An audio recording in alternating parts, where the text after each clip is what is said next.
Hello,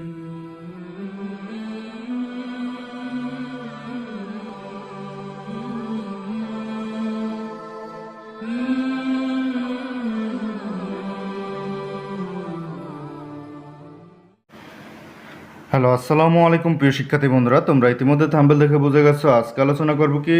দেখো, আজকে আলোচনা আয়ত। তাহলে আয়ত সম্পর্কিত আজকে আলোচনা করব। দেখো, এখানে একটা প্রশ্ন দেওয়া আছে, 1 নম্বর প্রশ্নটি। এখানে একটি চিত্র দেওয়া আছে। তারপর কর্ণ বলছে 6 সেমি এবং 4 সেমি বাহু বিশিষ্ট একটি আয়ত অঙ্কন করো। তাহলে এখন দেখো, 6 সেমি এবং 4 সেমি বাহু বিশিষ্ট একটি আয়ত অঙ্কন করো। খণ্ড বলছে আয়ত কাকে বলে, গণমে বলছে আয়তের বৈশিষ্ট্য লেখো।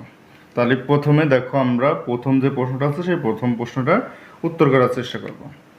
চলো শিক্ষার্থী বন্ধুরা, তাহলে 6 সেমি। তবে এদিকে খেয়াল করো, তোমাদের স্কেলের এইটা আমি বুঝিয়ে দিচ্ছি। এখন দেখো সিএম মানে সেন্টিমিটার। এই দেখো এখানে 1, এটা 1 হবে, এটা 2, 3, 4, 5, 6, 7, 8 এভাবে। দেখো এখানে আমাদের 15 পর্যন্ত আছে, 15 সেন্টিমিটার। এই স্কেলটা কত সেন্টিমিটার? 15 সেন্টিমিটার। আবার এই সাইডের দিকে দেখলে এবারে দেখো ইঞ্চি আছে, তাহলে এটা হলো ইঞ্চি। আইন এটা হলো ইঞ্চি বোঝাচ্ছে, তাহলে এটা হলো 6 ইঞ্চি আছে স্কেলটা। তাহলে আমাদের এখানে বলা হয়েছে দেখো কি 6 সেমি। তাহলে আমরা 6 সেমি বিশিষ্ট একটা বাহনী। এখন 0 থেকে দেখো একদম 6 পর্যন্ত আমরা কিনে নিলাম 6 সেমি বাহু। তোমরা একইভাবে নিবা। যা এটা কি আসতেছে আমাদের, দেখো খেয়াল করো 6 সিএম মানে 6 সেন্টিমিটার। তারপর আরেকটা আছে 4 সেমি। দেখো এখানে আমরা 4 সেন্টিমিটার, 4 সেন্টিমিটার পর্যন্ত নেব। এখানে একটু আমার অতিরিক্ত হয়ে গেছে, আমি এটা মুছে দিচ্ছি। দেখো তোমাদের মাপ অনুসারে নেবে, স্কেলের মাপ অনুসারে। দেখো এই যে দেখো 0 থেকে আমরা 4 সেন্টিমিটার পর্যন্ত নিচ্ছি। এই যে এখানে দেখছো, খেয়াল করো ভালো করে, তোমরা উত্তরটি করতে পারবা। তাহলে 4 সিএম। এখন এটা দিয়ে আমরা কিভাবে আয়ত অঙ্কন করব দেখে খেয়াল করো। আমরা চিত্রটা এখানে অঙ্কন করব। প্রথমে যে কোনো মানে একটু 6 সেমি বাড়তি একটা এখানে বাহুনি। দেখো বাহুনি হওয়ার পরে আমাদের যে কাজটা করতে হবে, প্রথমে একটা লম্ব অঙ্কন করব। তা লম্ব অঙ্কন করার জন্য আমাদের দেখো এখানে কম্পাস আছে, কম্পাসের মধ্যে পেন্সিল ঢোকাতে হবে। এখানে আটকে নিচ্ছি আমরা পেন্সিলটি। দেখো কম্পাসের সাথে সেট করে নিলাম। কিভাবে লম্ব আঁকাবো একটু ভালো করে খেয়াল করবো।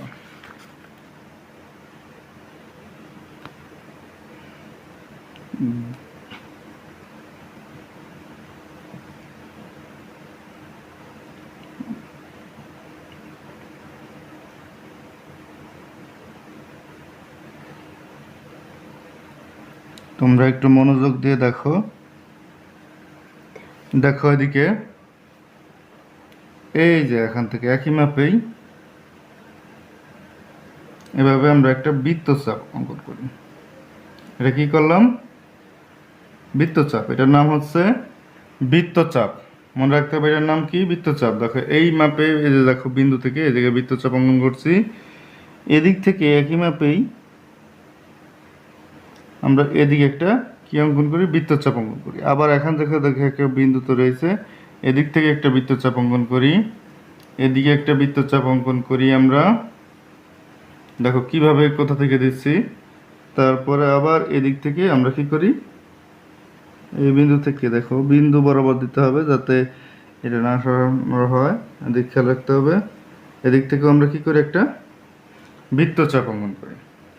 তাহলে কিভাবে বৃত্তচাপটি অঙ্কন করলাম? প্রথমে দেখো এই যে এখানে যে বিন্দুটা, এদিক থেকে এভাবে বৃত্তচাপটি আমরা অঙ্কন করে নিলাম। এই একই মাপে আবার দেখো এই যে বিন্দু তৈরি হয়েছে, এই বিন্দু থেকে এদিকে কেটে নিলাম। আবার একই মাপে এই জায়গা থেকে এদিকে কেটে নিলাম, আবার এদিকে কেটে নিলাম উপরের দিকে দেখো, আবার এই বিন্দু থেকে এদিকে কেটে নিলাম। কাটার পরে দেখো এখন আমাদের যা করতে হবে, স্কেলের মাপে এই বিন্দু আর এই বিন্দু বরাবর একটি দেখো দাগ টেনে দিই। এটা হচ্ছে আমাদের লম্ব, এটার নাম হচ্ছে কি লম্ব। তাহলে এই যে মাঝ বরাবর আমরা দিলাম এটা হচ্ছে তোমাদের লম্ব, যা এটা কোণটা হচ্ছে কত ডিগ্রি, 90 ডিগ্রি। এটা হচ্ছে কত ডিগ্রি, 90 ডিগ্রি। দেখো প্রিয় শিক্ষার্থী বন্ধুরা, এখানে লম্ব অঙ্কন করছি। তাহলে লম্বটা অঙ্কন করা শেষ আমাদের। এখন আমাদের আয়তর ক্ষেত্রের জন্য প্রথমে দেখো এখানে আমরা এদিক থেকে 6 সেন্টিমিটার যেটা আছে এই বিন্দু থেকে 6 সেন্টিমিটার এদিকে কেটে নিই। এখানে কেটে নিলাম। দেখো তোমরাও এভাবে কেটে নেবা। দেখো এই যে এখান থেকে 6 সেন্টিমিটার মাপে আমি এখানে কিন্তু দিয়ে কেটে নিলাম।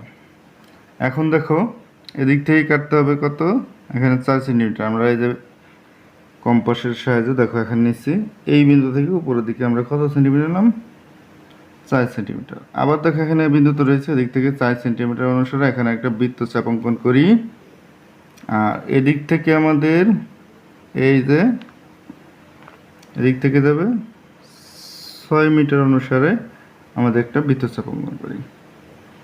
এখানে দুটো বৃত্তচাপ দেখো এখানে অঙ্কন করে একটা বিন্দু তৈরি হলো। এখানে কি তৈরি হলো, বিন্দু। এখন দেখো এই বিন্দু আর এই বিন্দু আমরা কি করি, এই বিন্দু আর এই বিন্দু মিলিত করে দিই। এই বিন্দু মিলিত করে দিই। আর এই বিন্দুর সাথে দেখো দু বিন্দু তো রয়েছে, এই বিন্দু আমরা কি করে দেব, মিলিত করে দিই। তাহলে দেখো এখানে প্রিয় শিক্ষার্থী বন্ধুরা, এটার নাম দিই আমরা ক, খ, গ, ঘ। তাহলে ক, খ, গ, ঘ। এখানে যে চিত্রটা আছে এটা একটি আয়ত। তাহলে চিত্র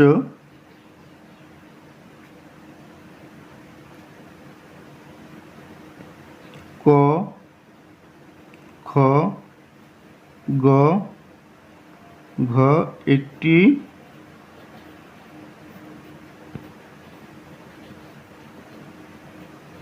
আয়ত।